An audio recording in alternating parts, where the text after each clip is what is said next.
Oi, oi, oi, galera, tudo tranquilo, moçada? Aqui é o Wanderson 7 do canal Química Tonight. Nessa aula eu vou falar para vocês sobre classificação de reações inorgânicas. Tudo bem? Antes de começar a classificar reações inorgânicas, você tem que dar uma lembradinha no que é uma reação química. Tudo bem? Reação química ou fenômeno químico, o que é isso? É qualquer fenômeno em que aconteça alteração na composição da matéria. Traduzindo, um fenômeno em que você produz uma nova substância. Tudo bem? Tranquilo? Uma outra coisa legal de você relembrar é o seguinte: diferença entre reação e equação. Bom, olha a descrição de uma reação. Carbono sólido queima na presença de gás oxigênio, produzindo gás carbônico. Imagine dar esse texto, essa frase pequena, para um químico que mora na Europa, por exemplo, que não entende, que não sabe português. Ele não vai entender o que você falou, certo? Mas existe uma linguagem matemática que qualquer pessoa que entenda o mínimo de química vai compreender. Tá, mas qual é essa linguagem matemática? A equação química. Pensa igual matemática mesmo, toda equação tem primeiro membro, segundo membro e uma igualdade. No caso de equações químicas, você não tem primeiro membro e segundo membro. Você tem reagentes do lado esquerdo, você tem produto do lado direito, e ao invés do sinal de igual, você tem uma setinha. Como é que você lê isso que está embaixo? Carbono sólido reage com oxigênio gasoso, produzindo gás carbônico. É a mesma explicação do texto de cima, só que está na linguagem matemática mais universal, vamos dizer assim. Então ficou claro, reação química ou fenômeno químico são sinônimos. É o fenômeno em que produz uma nova substância. Agora, como é que você representa matematicamente uma reação química? Através de uma equação química. Beleza? E é essa equação que vai mandar nessa aula. Por quê? Dependendo do tipo de equação que você tem, a classificação para o fenômeno muda. A classificação para a reação inorgânica muda. Então, você vai analisar nessa aula o tipo de equaçãozinha que eu vou apresentar para você. Então, bora lá? A primeira reação inorgânica que a gente estuda chama-se reação de síntese ou formação ou adição ou combinação. O que é isso? Reação de síntese é quando você parte de vários reagentes para produzir um único produto. 2 ou 3 ou 4 ou 5 reagentes viram um produto. Eu dei 3 exemplos muito comuns em provas, principalmente nas provas do Enem, quando se fala da chuva ácida, beleza?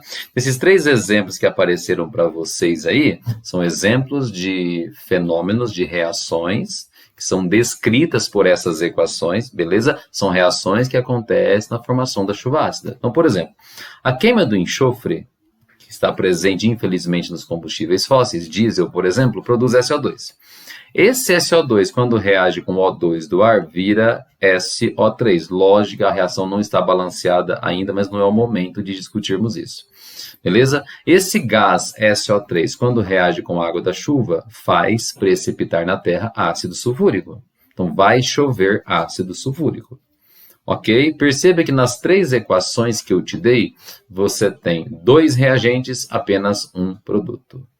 Beleza? As 3 equações que eu te dei se encaixam perfeitamente nesse padrãozinho aqui, ó, chamado... Opa, essa cor não ficou legal. As 3 equações que apareceram para você se encaixam legal nesse padrãozinho aqui, ó. Quando 2 reagentes se convertem em um único produto. Isso é síntese. Uma observação importante. Reações de síntese, elas podem ou não ter alteração de NOx. Por exemplo, a primeira equação, você tem um enxofre com NOx 0, tem oxigênio com NOx 0. Depois que eles se transformaram em outra coisa, né, o enxofre agora tem carga mais 4 e o oxigênio tem carga menos 2. Ou seja, essa primeira equação, ela, além de ser de síntese, ela é de óxido-redução. Beleza? A de baixo, mesma coisa. A última tem um segredinho. Qual a carga do enxofre nessa primeira molécula? Mais 6. Do oxigênio, menos 2. Do hidrogênio na água, sempre mais 1. Do oxigênio, menos 2. E no H2SO4, o hidrogênio é mais 1, o oxigênio é menos 2. E adivinha qual é a carga do enxofre? Mais 6. Perceba que ninguém mudou de NOx. Então, reação de síntese, ela pode ou não ser de óxido-redução. Bora lá? Agora vem uma reação que é o contrário. O contrário da síntese, você vai chamar de análise. O que seria uma reação de análise? É aquela reação onde um reagente é desdobrado em 2 ou 3 ou 4 produtos. Inverteu, tá bom? Reação de análise pode ser chamada também de deslocamento. Aí eu coloquei 3 exemplos bem bacanas. Ó, a primeira reação que você está vendo aí, ou na primeira reação que você está vendo, você desmembra, você desdobra o carbonato de cálcio em 2 coisas menores. Quais são? Óxido de cálcio e gás carbônico. Perceba que uma substância virou 2. Beleza? Só que como essa reação acontece mediante calor, entendeu? Essa reação vai ter um nome especial. Você pode chamar de decomposição térmica, como também pode chamar de pirólise. Tá? A pirólise, ela é influenciada, não catalisada, não é isso que fala, é influenciada pelo calor. Beleza? A segunda reação que apareceu, você está vendo H2O2, que é a água oxigenada, ou melhor, peróxido de hidrogênio, que está sendo decomposto, separado, né, desdobrado em água e gás oxigênio. Uma substância está virando 2. Nome disso, análise ou decomposição. Só que como essa análise acontece normalmente na presença de luz, você vai dar um nome especial para ela de fotólise. Beleza? É uma decomposição que acontece mediante luz. Pronto. E tem mais uma. Aqui embaixo você está vendo, água está sendo desdobrada em 2 substâncias menores. Nesse caso, 2 substâncias simples. Quais? Hidrogênio e oxigênio. Só que para isso acontecer, normalmente se utiliza eletricidade, utiliza uma corrente elétrica contínua. Portanto, o nome desse fenômeno vai ser o quê? Vai ser eletrólise. Então, os 3 exemplos que vocês estão vendo são exemplos de reações de análise ou decomposição. A reação de análise ou decomposição também pode ou não variar o NOx. Beleza? Só para ilustrar, no primeiro exemplo, cálcio é mais 2, oxigênio é menos 2, o carbono, para zerar toda a conta, vai ser mais 4. Do lado direito, o cálcio continua sendo mais 2, oxigênio continua sendo menos 2, oxigênio continua menos 2 e o carbono continua mais 4. Ninguém mudou de NOx. Só que se você olhar na última, já tem variação. Hidrogênio mais 1, oxigênio menos 2. Hidrogênio na forma de substância simples, 0. Oxigênio na forma de substância simples, 0. Então, teve mudança de NOx. Resumindo, reações de análises podem ou não ser de óxido-redução. Bora, bora? Agora tem uma reação muito legal chamada de simples troca ou deslocamento. Como é que é o esqueminha? Vamos pensar assim. Você tem uma substância que é como se fosse um casal, que eu chamei de BC, e tinha um elemento sozinho aqui. Aí, de repente, eles resolvem trocar. Olha quem é o novo casal. Ah, verdade, trocaram as letrinhas aí. E um outro elemento ficou sozinho. Como é que você lê isso aqui? Você lê assim. Você fala que o elemento A, que estava sozinho no início, ele desloca o elemento B. Sempre assim. Beleza? O A desloca o B. Só que isso só acontece se o elemento A for mais reativo do que o B. Você vai ver num vídeo na sequência, nesse canal, inclusive na mesma playlist, um vídeo que vai um pouquinho mais a fundo na reação de deslocamento. Aí você vai ver o que precisa para ser mais ou menos reativo. Mas a condição é a seguinte: quem está sozinho no início? O A. Quem está sozinho no final? O B. O A tem que ser mais forte ou mais reativo do que o B. E eu coloquei um exemplo. Zinco, quando reage com HCl, produz cloreto de zinco e hidrogênio. Quem é que está sozinho no início? O zinco. E quem que é o casal inicial? Hidrogênio com cloro. Quem é o casal final? Zinco com cloro. Teve uma troca. E quem que foi jogado para escanteio, para um canto lá? Ah, o hidrogênio ficou sozinho, sem estar combinado com outro elemento. Então, como é que você lê nesse exemplo? O zinco está deslocando o hidrogênio. Um aviso importante. Toda reação de deslocamento é também de óxido-redução. Todas elas têm variação de NOx. Beleza? Ok. Aí a última, dessa série de classificações de reações inorgânicas chama-se reação de dupla troca. Agora não vai ter uma troca, só vai ter duas. Primeiro casalzinho, AB. Segundo casalzinho, CD. Eles vão se recombinar. Quais são os dois novos casaizinhos? A e D e C e B. Perceba que tem uma ordem que continua aqui. Ó. Perceba que toda substância inorgânica tem cátion e depois ânion. Percebe? Olha aqui que bonitinho. Você tinha um cátion e ânion. Mantém a mesma ordem. Cátion, ânion e depois cátion e ânion. Mas eu acho que você percebeu que teve duas trocas de casais nessa brincadeira aqui. Tudo bem? Entenderam? Tá, qualquer reação que eu imaginar acontece? Não. Não é qualquer dupla troca que acontece. Tem condições para a ocorrência. E quais são essas condições? Essa aqui é bem fácil. Essas condições são bem fáceis. O segredinho é o seguinte. Para você saber se uma reação de dupla troca realmente acontece, basta você olhar do lado direito da setinha. Você vai olhar para os produtos apenas. E o que você tem que ver do lado direito?